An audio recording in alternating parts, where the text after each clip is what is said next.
Hi Keith, very nice to meet you. How are you? I'm good. I'm really good. Yeah, fine. Yeah, excellent. Bit cold. It could be warmer at the moment, but never mind. Yeah, Yeah. same here. Very, very cold, very dull, very rainy. So how's it been? How's lockdown been? Well, I mean, to be honest, I feel slightly guilty saying it. It's been fine for me. I've been held up in my studio most of the time, and it's enabled me to sort of re-engage with the clay downstairs. So just to let you know, look. So this is upstairs. This is my studio upstairs. Uh, Oh, oh, I like the uh, bunting. yeah, mirror ball. Very And then nice. downstairs is the clay, and upstairs is the computer. So, and basically, it's just enabled me to be downstairs, just playing about with the clay and doing, samples or tests and things like that. Really, it's been great. Yeah. Great. So have you done anything new during lockdown? Have you come up with any new Yeah, things? so I'm working on a couple of new projects. I'm also doing an installation for Standon House, which is a National Trust property. They asked me during lockdown to do something for Standon House in West Sussex, and basically it's their house of arts and crafts, the arts and crafts movement, William Morris, Voisey, and all that kind of thing. Yeah. And they've asked me to do something for one of the rooms, the dining room. So I'm installing that tomorrow. Funny Oh, enough. So exciting. that's good. And I've been writing a book as well. Some publisher thought it might be a good idea for me to write my autobiography, so I've been doing that. So yeah, I've been just keeping busy. Really, it's been great. Yeah. Yeah. And you filmed the last series of Throwdown as well, didn't you, during lockdown? Yeah, through the pandemic. Yeah, so COVID regs were in place. It cost quite a lot more money to film because everyone had to isolate the camera crew, the sound, everyone, and we were all being tested every 3 days. Yeah, it was quite a logistical feat, but we Yeah. managed to do it. It was good. Yeah, really good. Were there Yeah. any kind of blips? Were there any, positive tests and having to reschedule and any, No, not really. No, I mean there was one slight blip, but it was a false alarm, and it just delayed us by about a week. yeah. But apart from that, no, it all went really, really quite well. So yeah, I mean the Potters were all put up in this amazing hunting lodge, luxury hunting lodge Wow.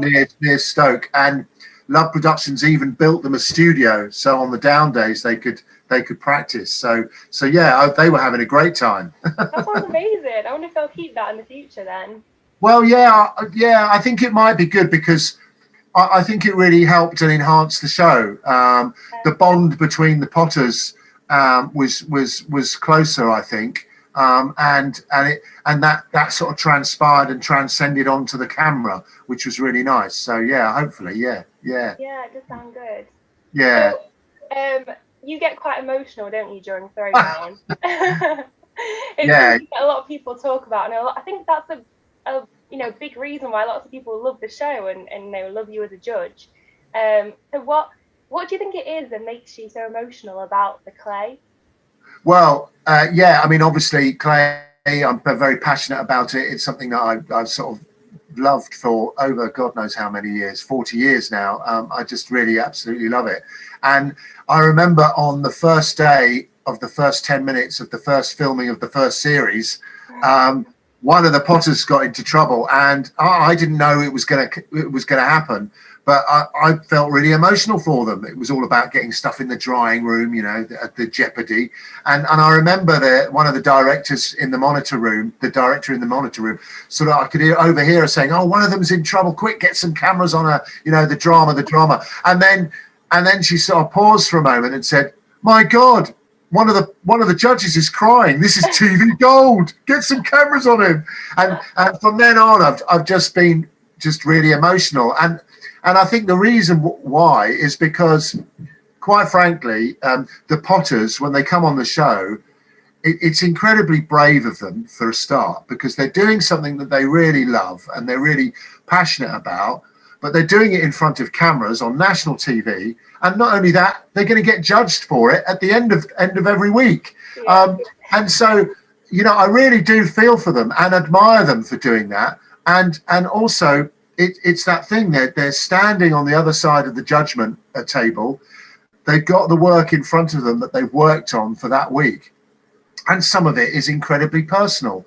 And when they get it right, when they get that creation right, and it all comes together, it's a terribly powerful emotional message, and it's wonderful to see. And I mean, I have a studio over in China as well, and when I go over to China and they've done me a particularly good sample first time round, I start crying then. I just get really happy. I think the Chinese scratch their heads a bit, but yeah, I just love it, that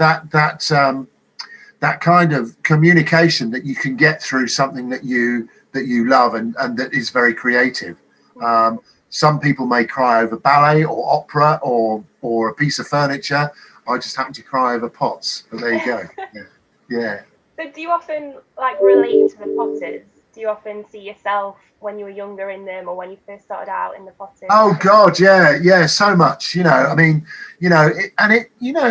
I would say, excuse me, I would say that doing anything creative in this world is always a struggle anyway. It's not only just, without sounding too poetic or too sort of glam dram about it, it's a struggle within yourself, but it's also a struggle to actually make money out of it, or to make a living.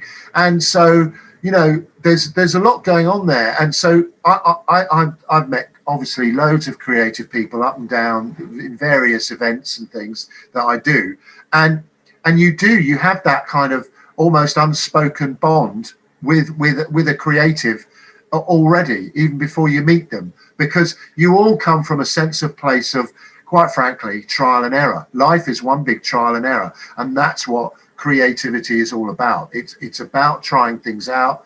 It's about being in the deep end and just touching your toes on the bottom, but feeling the fear and doing it anyway, and then learning from that. And that's really what creativity is really all about. Yeah, for me anyway.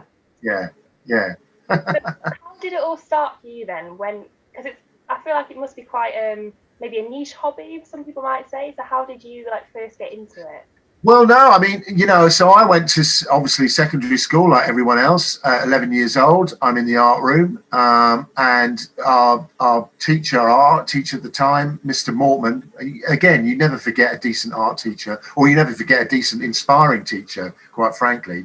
And he all gave us a lump of clay, and before us was this lump of clay, and he said, "Go on, do something with that."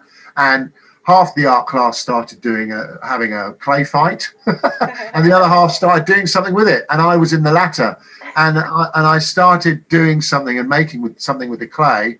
And the moment, literally, again, without sounding too sort of dramatic or poetic about it, the moment I touched the clay, it was like an epiphany moment. It was incredible. And I started molding the clay and manipulating the clay, and I did this pottery owl. Why? God knows why. But I did this owl, and the teacher came around, was walking around the class, and said, "That's really good, Keith. You seem as though you've really taken to the material. It's really good." And quite frankly, it was the first time at school that anyone had ever complimented me on anything. So I carried on with it, and I just really, really loved it. And I was basically in the art room in the lunch hour, after school, absolutely whenever I could, and worked all through school, and did A-level pottery, for whatever that means. But I did A-level, and it was fantastic, and it was kind of my release from the rest of the stuff at school, it's incredible. As human beings, we all have a left and a right side of the brain. And some of us are more leaning to the left. I think that's the creative side, and some of us more academic. And I was definitely more on the left side of the brain. And now in my capacity as sort of the idiot that cries on the telly, I'm always extolling the value and the virtues of creative subjects within school. It's incredibly important. And yeah, that's because it was for me, and it was my way out, and it was my way forward to see my own personal future. To be perfectly honest, yeah, yeah. So what happened after you left school then? Like, what's kind of the journey a potter makes? Like, do you have an apprenticeship or? So back in the 80s, you know, you go to the careers officer. I don't know if they still have them, and you sit in front of this desk. The careers officer the other side, and so I'm of 17, 18 years now of age. I'm doing my A levels. God knows why. And she says to me, you know, so what do you want to do? She said, do you want to be in the gas board, the fire, the fire department, or the police? That she obviously had deals with all these organisations. And I said, no, I want to be a potter. And she literally said, well, you're on your own there. I haven't got a clue what you're talking about. You know, go away. It's like, and so yeah, exactly. So I sort of enrolled to go to Harrow College to do art, but predominantly pottery. They had a brilliant ceramics course at the time, and or Camberwell College in London. I was a Londoner. Lived in North London, and I really didn't quite like the idea of going into more education. I couldn't stand school. But fortunately, I put an advert in a ceramic magazine called Ceramic Review, and looking for an apprenticeship or some kind of work in a pottery. And lo and behold, some dodgy geezer phoned me up and said, come over to Harefield near Watford and see what you can do. And so lo and behold, I started as a clay boy. At Harefield Pottery, shoveling clay, sweeping the floor, making the tea, and being threatened to be chucked in the canal because the pottery was right by a canal. And that was kind of my introduction into sort of professional life. Yeah. So yeah, no, I mean honestly, the passion was really, really strong, and looking back in hindsight now, it was probably the best place that I could go. The pottery itself was Harefield Pottery. We used to make our own clay. They had various kilns of different sizes and also different kind of firings, so electric, gas. We even had a sort of a salt kiln outside, which is, I won't go into detail, but these are all different ways you can fire pottery. So in a way, it was kind of better than going to college. It was fantastic, and my bosses at the time, Alan and Robert, that we basically produced about 3,000 or 4,000 pieces a week from the pottery, all by hand, and it was fantastic. And I remember saying to Alan when I first started there, when do you think I can start throwing some of the orders with you guys? And I remember him saying, I'll give it about 5 or 6 years, and it was like, to an 18-year-old, that you kind of don't really want to hear that, but what he was trying to tell me was that, yeah, you need to learn the craft, you need to learn the discipline, and quite frankly, that's how long it takes. It took me 3 years before I started doing production with them, but yeah, it was a fantastic learning curve, and and I was there for about 7-8 years, by which time I was mostly doing the production.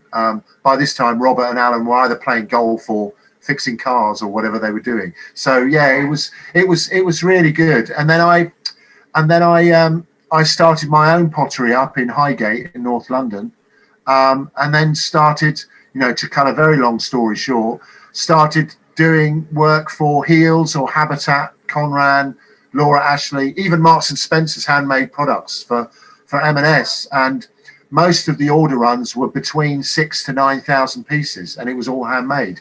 So, yeah, I've got a lot of practice in over the years. Yeah, it was great. So these are I've got one of your, can you see it? One of your bucket mugs. It's my housemate's favourite mug.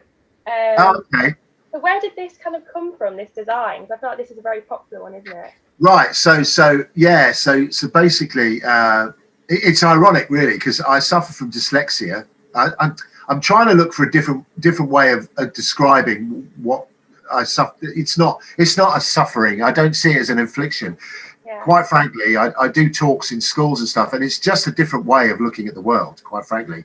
If you're ever moving house, just get me round to pack the van, because, you know, Tetris and shape, form and volume is my thing. I can, you know, because dyslexic people have a much better affinity with shape, form, volume and piecing things together. In fact, most architects are dyslexic. Norman Foster, who designed, you know, God knows how many buildings at the Terminal 5, you know, Heathrow, he's dyslexic, you know, and I think we're just naturally drawn to shape, form, and, as I say, volume, and that's what ceramics is. And it's really weird that the word range, I tend to look at words first and foremost as a shape, as a kind of a sort of an individual design in itself, and then obviously take in the textual information that they're giving me. And it just so happened that I'd been working for years with Habitat and Conran and all this on various ranges, seasonal ranges for them, spring, summer, autumn, winter, and it was a bit of a boom bust kind of scenario. You'd have these huge orders in, you'd do them, and then you'd be twiddling your thumbs thinking of what you're going to do next. And I wanted to come up with a range that had a bit more longevity, that something that I could create and sell under my own name. And as I say, I'd always liked words as a kind of thinking of them as a design rather than the information. And one of my favorite words is the word hot. I just like it. It's a good shape. You've got a T on one end, H on the other, and you've got this round, and it's very sort of central. It's very stable. It's quite nicely sort of symmetrical. Anyway, so I thought of bunging it on a mug, and it just so happened I knew of this place, this typesetting place over in East London, that used to do all the typesetting for the press, for the newspaper industry back in the day when typesetting was all on massive rollers, and it was all magnesium plate, and it had to be done really, really quickly. Obviously, it's the news, it's newspaper 24/7. And so I sent them this bit of artwork. I typed out the word hot on an old typewriter. I sent it over, and lo and behold, within a couple of hours, they'd done it. And me being a workaholic, I kind of turned up there at 2 a.m. to pick up this little stamp, and went back to the workshop and stamped it into this porcelain, and it really worked, and it looked great. And you know, obviously, words are very evocative. And you can literally put anything on ceramic, and that's what we started doing. And now the range is, I don't know how many pieces in the range now, about 350 pieces, and we sell it into loads of countries around the world, and it's just grown and grown and grown. And I just laugh, because the irony is that I'm dyslexic and it's words. It's quite funny, really. But it, you know, it just all sort of falls into my kind of main mantra throughout life, that a pessimist's problem is an optimist's opportunity. So whereby, you know, you think that you're struggling with something, but if you look at it in a kind of a sort of an objective point of view, you can always find something that you can take hold of and move forward with. And again, coming back to creativity, that's what creative people do all the time. So yeah, it's great. It's worked really well. Yeah. So do things often go wrong? Like, is your house full of, you know, wobbly and wonky pots and plates? Yeah, things do go wrong. Oh yes, they go wrong. But I tend to, no, I'm very I'm sort of, don't show any mercy at all. I literally, if I don't like something and I've done something, it goes straight in the bin. I smash it up. And I sort of move on, think about what went wrong, and then and move on. So yeah, there's a lot of that, and I probably get that from when I was training at Harefield. That so in order to become a potter and make all this stuff with my bosses at the time, I used to, at the end of each and every day, have to ball up 100 balls of clay and throw them on the wheel before I was able to leave. And, you know, they'd all be on the wear boards. You know, I'd finally make 100, and it would take ages at first, and then it got quicker and quicker and quicker. And Alan would come along with a ruler And if it wasn't any good, he'd just like literally chop it in half. Go, no, no, no, no. That's why that one's all right. No, and over time, yeah, it was pretty brutal, pretty brutal. But over time, there were more yeses than nos, and really, that's the way you learn. You know, it's practice, practice, practice, and it's that. And the more you practice, the more you become communicative, or you know, the more you know the material that you're working with. You know, I'm sure woodworkers will say exactly the same thing. Each particular wood has its own personality, and not only that, each particular wood that you use for a different purpose. And it's kind of the same with pottery. You know, there's a myriad of different clays that you can use, and they all have a different personality, and you use them for varying different sort of executions, you know, different things at the different results. And it's that that's that thing that we kind of lose in modern society now, especially with this thing, and the screen, that everything is so instant. But to really learn a craft, any kind of craft, the one major factor in there is time, and you need time. And you need time not only to learn dexterity and the cognitive skills, but you need to learn the material as well. And the more you work with it, the more bond you have with that material. And it's fascinating and fantastic at the same time. Brilliant. Yeah. Does that lead into getting emotional then, do you think, because you create this bond with the clay? Yeah, I think it does. I definitely think it does. You know, Marge, my partner, would tell you that, you know, if I'm not touching clay for 3 or 4 days, I do get a bit funny. She says, "Oh, you need to go downstairs and do a bit of work downstairs," because I get a bit agitated. I get a bit, you know, sort of short-tempered or frustrated. And the minute I touch the clay and I'm on that wheel, which is basically my desk job, you just become one with the material, and your imagination just flows more freely, because you've almost trained your brain and your body to think in that particular process, in that particular area of your work, and that definitely happens for me. Yeah. Is it quite therapeutic then to throw stuff? Yeah, it's tremendously therapeutic. I mean, you know, back in the day, throwing hundreds, if not thousands, of pieces a week, certainly a day. I mean, I'd usually throw about 800 to 900 mugs a day, and you get in the zone. You know, Radio 4, cups of tea.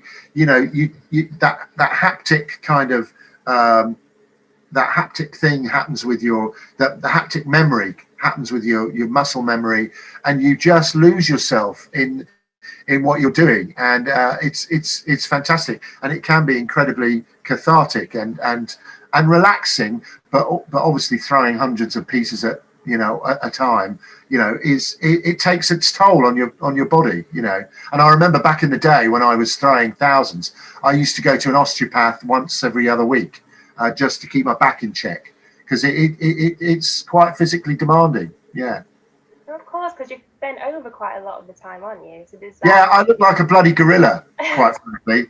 Yeah, I mean, there was a funny story when I first went to China, and this massive Chinese ceramic guru was meeting us at the airport.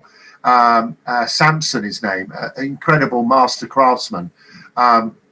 Really renowned throughout China, and he was meeting us off the plane, and there was me, my business partner, a few others, and we came walking down the steps of the plane, and he just started laughing and pointing, because he could tell who the potter was, because I just looked round-shouldered, looked like a bouncer or a bricklayer, and he said, "Oh yeah, I can tell who the potter is."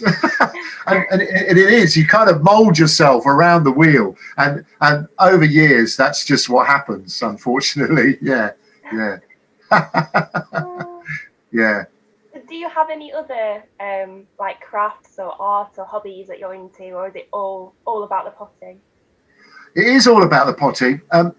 I used to, but believe it or not, I trained as a dancer between the ages. Yeah, yeah, no, yeah. Between the ages of 3 and 18, for about 15 years, I trained in ballet, tap, Highland. I know, to look at me now, bricklaying ballet dancer, you know, Being Billy back in the Elliot. 80s. Yeah, I could, yeah, exactly. But back in the day, that really, the Billy Elliot look wasn't, it was more Rudolph Nureyev back in the day, that sinewy, muscly look. And I just looked like a bloody bricklayer towards it. Well, actually, I didn't when I was dancing. I was really, really skinny. But I went for auditions at the Royal Ballet School, and that basically they can tell by the size of your feet when you start growing through your teens what kind of body frame you're going to be. And by this time, I had real massive plates of meat for feet. I had a kind of size 10, 11 feet. And what you do is you go for other auditions at 13 and then at 15, and they check out how you're growing, you know, in your muscular kind of definition, the way you're forming. And it was quite evident that I was going to look like a bricklayer. And so sadly, that was my dancing career kind of over. But fortunately for me, I was doing pottery anyway, which I loved. Um, but but um, but yeah, so I did ballet, tap, Highland, God knows what, did it all. But it was, again, it's something obviously kind of creative, but it's that discipline, it's that sense of discipline, especially in dance, that you really need to get to grips with. And also, it's a real cognitive skill. Basically, you're trying to get your brain to tell your limbs what to do, and it's exactly the same with pottery. Yeah, It really is. coordination and stuff. Coordination is Yeah. everything. Yeah, yeah, yeah. So I heard you were also in a punk band when you were younger, a singer. So tell us more about that. Do you still sing now? Uh, Kind of weddings and bar mitzvahs now. Yeah, that's about it really. Not, I don't really sing much now. Yeah, back in the day we had sort of an indie band, and we did a few Radio One sort of sessions, and we brought out singles and this, that, and the other. But it was quite evident that it wasn't going to go anywhere. We did that for about 7, 8 years, I think. Wow. But for yeah, yeah. But fortunately, it was, I call it my university of life. Yeah, it was great. Yeah, but fortunately, I mean, for me, I was always doing the pottery in parallel. So I was working at Harefield while I was in the band, and they were really understanding if I had to go on tour or go off early for gigs, sound checks. They were okay about that. So when the band folded, I always had something to fall back on, which was my ceramics. So it was all good, really. Yeah, yeah. So ceramics was actually your fallback career then? Well, I think in the back of my mind, I always knew that really the rock and roll business wasn't going to be my thing, and it would have been good if it had. But no, I mean, really, first and foremost, pottery has always been my passion, really. But what it's helped me to do, I mean, any kind of performing really, really gives you a kind of a sense of confidence within yourself, and it was great for that. And because I'd done dance before that, I never felt too sort of um, uh, scared, or whatever the word is that I'm looking for, about going on stage. I've never shied away from a stage. I'm fine with that. Or speaking in front of an audience, it's okay. I'm fine with that. And it's purely that training that I had in my formative years, really, that's helped me with that. And that's the other thing, coming back to the young kids and school. Doing anything physically at school, whether it be PE, running, gymnastics, dance, painting, ceramics, woodwork. If you can build on those cognitive skills, it does give you a tremendous sense of confidence within yourself, within your own body, for later on in life, whether you go on to do anything like that or not. It's really, really helpful. For all concerned, to be perfectly honest. Yeah, it's a really great thing to do, and really important, I think. Yeah. Mm. I'm guessing you're against all the proposed cuts then to arts education. Oh God, yeah. I mean, quite frankly, I'd go as far as to say it's criminal. It is Yeah, criminal. It just doesn't make any sense whatsoever. And I think one of the reasons why the creative subjects at school are so kind of misconstrued or misunderstood is because the powers that be, whether that be whoever, um, these large organisations, i.e., the government and the Department of Education, they like to tick boxes. We all like to tick boxes. We all like to know if something is right or wrong, and whether a student is doing 2 and 2 is 4 or 2 and 2 is 5. Well, that's clearly wrong. That you know, you can measure that, but with creative subjects, you don't measure it in the same way as on a form or on a spreadsheet. And I think, quite frankly, that is the fundamental issue that we need to address when dealing with arts and arts in education. Yeah, and we have to have a fundamental rethink of how we do that, but also a fundamental rethink of how important and value those creative subjects within education. Yeah, it's yeah. so important. Yeah. 100%. Yeah, because they try and fit, A-level music into the same category and boxes as A-level maths, and it just doesn't work, does it? No, it's hopeless. You Yeah, it's can't have the hopeless. same criteria and the same. Yeah, No, no, absolutely. Just as within the subject itself, like ceramics. I mean, I predominantly make domestic ware. You can't fit that in the same criteria as someone who makes sculptural pieces. You know, they are a different thing. Okay, the process, and this is what I love. But this is coming back to creatives in general. But this is what I love. The process of creativity is roughly, give or take, fairly the same, you know. So if I meet a potter who does ceramic sculptures or something completely left field from what I do, we still have that connection because we have that connection through the process itself. That very rarely sort of, and that thought process that you have, that very rarely is different.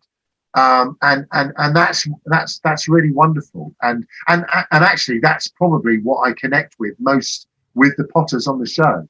It's that connectivity with that particular process, and I love the fact that on the show you can give 12 potters the same brief, the same task, and at the end of the week they all come back with something completely different, and that's something to be celebrated, not feared, as in sometimes with the Department of Education, so to speak. You know, you know, I love the fact that I've been doing this for God knows how long, and I've merely scratched the surface. There is so much more for me to learn, and I actually love that. Some people would find that incredibly anxiety driven, but actually I've come to realize that that's a wonderful thing. I'm doing something I love passionately, and I'll never get to the end, and that's wonderful.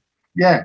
So, do you have any other potters or artists that you look up to and have inspired you, and you learn things from all the time? Yeah. So I mean, there's a few fundamentals there for me. One of them is a woman called Lucy Ree, who was a potter. She sadly died now, but she was very, very old. And she started. She was a refugee from Austria back way just before the war. She came over here and she made a life for herself doing ceramics, and her ceramics was just amazing. And I remember seeing a poster for an exhibition at the V&A back in the 80s. I was going into Camden Town to buy my Echo and the Bunnyman coat from Camden Town market, and I remember seeing this poster, and just it floored me. I just thought it was amazing, and off I trotted to the V&A to see it. So she is one influence, and another influence for me was a fantastic chap called Isaac Button, way back when, and he was kind of the last kind of semi-industrial potter. He made everything still by hand. He died in 1965, the year I was born, but he was an incredible craftsman, and his work ethic was just incredible. He could throw a ton of clay in a day, and he'd dig his own. He was a one man kind of industrial revolution on his own. He really was, and always smoked a pipe, always had a shirt and tie on and a cap, flat cap. I mean, you know, the cliches are all there, but he was just amazing. Yeah, and it's that kind of work ethic that I really tapped into as a young potter when I started my own studio. Yeah, yeah. So do you have any advice for other young or emerging potters that you can give them, people starting out? Yeah, I mean, for one thing, youth is on your side. Honestly, seriously, I mean, you know, not that my story is unique or that particularly special, but it's just that if you don't fit the box that someone else is telling you that you have to be in, don't go there. You don't have to go there. You can do whatever you want to be, and I know that's easier said than done. And there's a lot. I'm a 35-year overnight success, but you know, you just have to focus on what you really want to do and work towards it, and you can do it. You know, when you've got a careers officer that tells you that you're on your own, you know, and you then make your own path, that is achievable. You can do that. And the other thing I'd say is, for any sort of budding creative who's doing something, don't sell your own work. Try not to sell your own work. Get someone else to sell it. Someone else who likes it and really invests in it, but get someone else to sell it, because in the early days you'll be too heavily emotionally invested in it, and you do take things to heart. And and that really for me is one of the fundamental keys to being successful in what I do. I don't sell my own work. I can promote it and I can do demonstrations on it and I can do interviews and talks on it, but I don't necessarily sell my own work, because someone else far better than me can do that. And that I would say is a really, really helpful kind of your fundamental issue. Yeah, don't sell your own bloody work. Yeah, yeah.